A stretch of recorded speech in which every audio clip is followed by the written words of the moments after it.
কোনো একটা বুলেট এসে আমার বুকটা হয়তো বিদ্ধ করে দিয়েছে এবং সেই মিছিলে আমি হাসতে হাসতে আমি শহীদ হয়ে গেছি।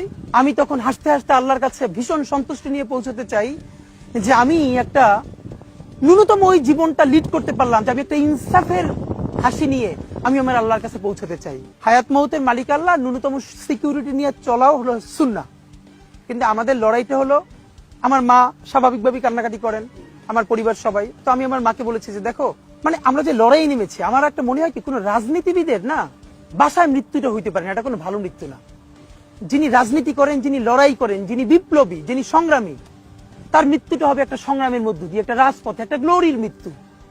আমি তো ভীষণ ভাবে প্রত্যাশা করি, আমি ছোটবেলা থেকে এই স্বপ্নটা দেখি, অনেক জায়গায় বলেছি, যে একটা তুমুল মিছিল হচ্ছে অন্যায়ের বিরুদ্ধে, সেই মিছিলের সামনে আমি আছি, কোনো একটা বুলেট এসে আমার বুকটা হয়তো বিদ্ধ করে দিয়েছে এবং সেই মিছিলে আমি হাসতে হাসতে আমি শহীদ হয়ে গেছি। এবং সবাই যখন মৃত্যুটাকে ভীষণ ভয় পায়, আমি তখন হাসতে হাসতে আল্লাহর কাছে ভীষণ সন্তুষ্টি নিয়ে পৌঁছতে চাই যে আমি একটা ন্যূনতম ওই জীবনটা লিড করতে পারলাম, যে আমি একটা ইনসাফের হাসি নিয়ে আমি আমার আল্লাহর কাছে পৌঁছতে চাই। সুতরাং আগামী 50 বছর বাঁচলাম, কোনো ইম্প্যাক্ট তৈরি হলো না আমার দিয়ে, দেশের জন্য, রাষ্ট্রের জন্য, উম্মার জন্য, জাতির জন্য।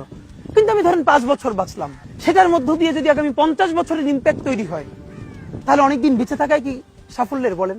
শহীদ প্রেসিডেন্ট জিয়াউর রহমান কয়টা দিন বেঁচেছেন, কিন্তু ভাবেন আজকে পর্যন্ত উনি আমার অনুপ্রেরণা।